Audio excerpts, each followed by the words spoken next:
اس vote bank کو کسی نہ کسی طریقے سے پیپلز پارٹی اپنے حق میں استعمال کرنے کی کوشش کرے گی۔ دوسری جانب آپ کو پتا ہے آل شریف کو ہر طرف سے فیسیلیٹیٹ کیا گیا، لیکن ایک بڑا ان ایکسپیکٹڈ قسم کا جھٹکا اس وقت آل شریف کو لگا ہے، کیونکہ اسپیشل کورٹ سینٹرل نے منی لانڈرنگ کیس میں وفاقی تحقیقاتی ایجنسی کی جانب سے وزیر اعظم شہباز شریف کے بیٹے سلمان شہباز کو بے گناہ قرار دینے کی رپورٹ مسترد کر دی ہے۔ اسپیشل کورٹ سینٹرل کے جج بخت فخر بہزاد نے سلمان شہباز کے خلاف منی لانڈرنگ کیس کی سماعت کی۔ سلمان شہباز سمیت دیگر ملزم عدالت میں پیش ہوئے اور ایف آئی اے نے اپنی رپورٹ پیش کی۔ سلمان شہباز کے وکیل نے رپورٹ کا جائزہ لینے کے لیے 2 ہفتے کا وقت مانگ لیا، جس پر عدالت نے سماعت 4 مارچ تک ملتوی کی۔ عدالت نے اس کے بعد پھر تحریری حکم بھی جاری کیا۔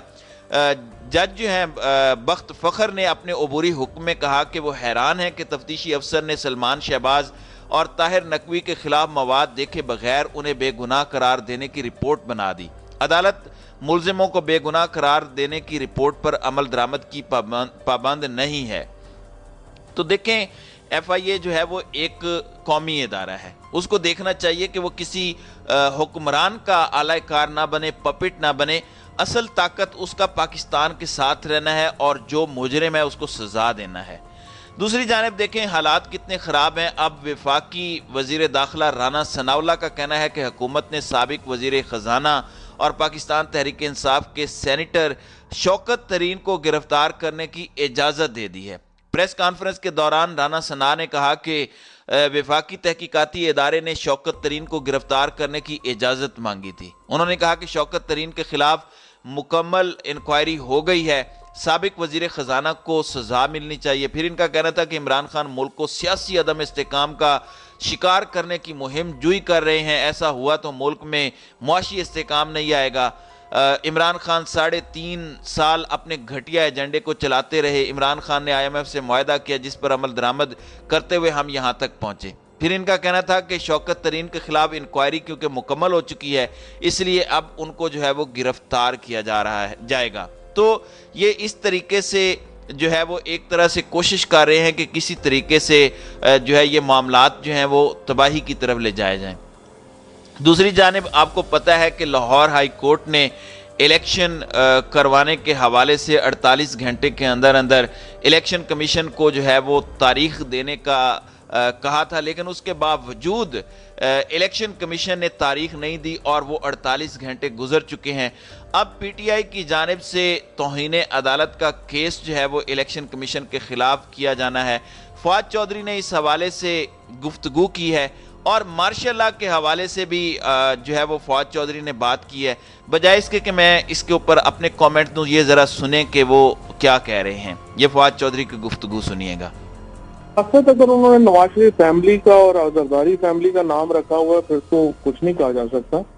ریاست کو تو انہوں نے تباہ کر دیا۔ کل جو ہے لازماً اس پہ شیڈول آنا چاہیے اور انشاءاللہ کل ہم توہین عدالت بھی موو کر دیں گے اور الیکشن کمیشن کے خلاف اور گورنر کے خلاف، اور جو بھی فیصلہ آنا ہے وہ کل ہی آنا ہے، کل سے آگے نہیں جا سکتا۔ اگر دیکھیں نا کل یا پرسوں میں انتخابات کا اعلان نہیں ہوتا تو پھر ہمیں آئین کی بحالی کی تحریک چلانی پڑے گی اور آئین کی بحالی کی تحریک کے لیے ہم تیاری کریں گے، اور اگر وہ اناؤنس ہو جاتے ہیں تو پھر جا رہے کہ کیمپین میں جائیں گے۔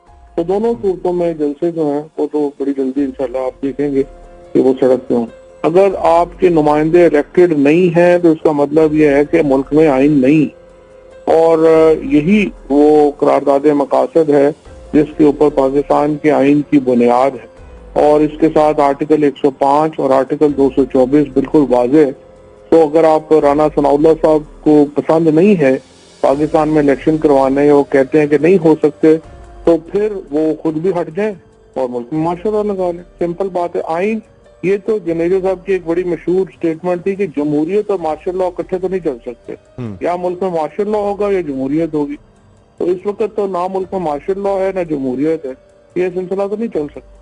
جی ناظرین اکرام، آپ نے سنا کہ کس طرح سے یہ چیزیں چل رہی ہیں۔ اگر نظام کو اسی طرح سے چلانا ہے کہ نہ مارشل لا ہے اور نہ جمہوریت ہے، تو پھر بہتر یہ ہے کہ آپ مارشل لا ہی لگا دیں تو ملک جو ہے وہ کم از کم کسی ایک سمت کا تو ہو، کسی کے نام تو لگے۔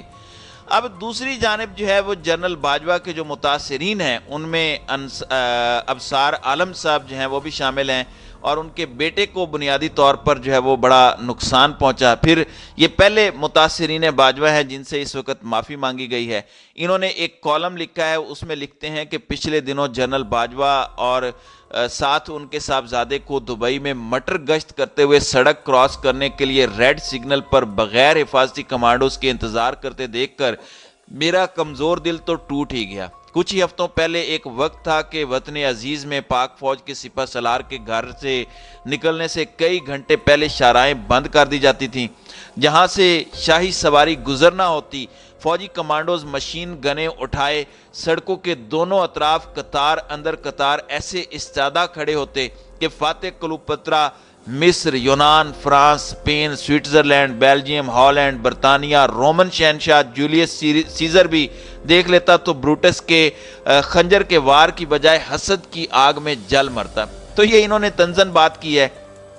پھر لکھتے ہیں کہ مارچ 2020 میں میرا بیٹا محمد عمر ابصار اپنا پہلا کرکٹ میچ دیکھنے کے لیے پنڈی سٹیڈیم کے سامنے مری روڈ پر اپنے کزنز کا انتظار کر رہا تھا کہ وہ پہنچیں تو سب مل کر اکٹھے پی ایس ایل کا میچ دیکھنے سٹیڈیم میں داخل ہو سکیں۔ وہیں سے اس نے فون پر اپنے کزنز کو اپنی لوکیشن بتائی کہ وہ کہاں کھڑا ہے تاکہ وہ اس کو آسانی سے ڈھونڈ سکیں۔ یہ فون کرنا اس کا جرم ٹھہرا کیونکہ اسی دن سپہ سالار اعظم جنرل قمر جاوید باجوہ نے بھی اپنے لاڈلے بچوں کے ساتھ میچ دیکھنے آنا تھا۔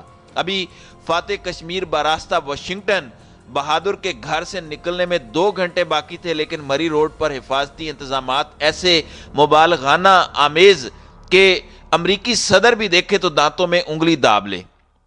مقصد یہ کہ اس میں بہت سارے لوگ تھے۔ پھر ان فرض شناس اہلکاروں نے جب ایک 20 سالہ لڑکے کو فون پر بات کرتے دیکھا تو بھگدڑ مچ گئی۔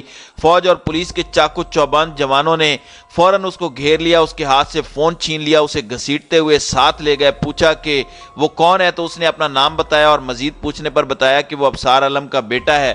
بس یہ سننا تھا کہ پاک فوج اور پنجاب پولیس کے تقریباً 15-16 شیر جوان اسے دھکے دیتے ہوئے ایک بلڈنگ میں لے گئے۔ اندر لے جا کر وہ سب اس نہتے لڑکے پر پل پڑے، گھونسوں، تھپڑوں، لاتوں اور ٹھڈوں سے اسے مارنا شروع کر دیا۔ ساتھ اس کا جرم بتاتے رہے کہ تمہیں پتہ نہیں تھا کہ آرمی چیف آ رہے ہیں اور تم نے یہاں کھڑے ہو کر فون پر بات کر کے سیکیورٹی بریچ کر دی۔ بتاؤ اس وی آئی پی مومنٹ کی انفارمیشن کس کو دے رہے تھے؟ اس کمرے میں دھینگا مشتی کے دوران ایک پولیس والے کو ہونٹ پر ذرا چوٹ آ گئی، جس کا الزام بھی میرے بیٹے پر لگا۔ پھر یہ تھانے میں لے جا کر اس کو مسلسل مارتے رہے۔ رات دیر کو عمر گھر واپس پہنچا تو جس بیٹے کو ہمیشہ قانون پر عمل کرنے اور سیدھا راستہ دکھانے پر چلنے کی تربیت دی تھی، جب وہ میرے بازوؤں میں تڑپ کر رویا تو میرے پاس اس کی بھیگی اور اداس آنکھوں میں کلبلاتے کسی بھی سوال کا جواب نہیں تھا۔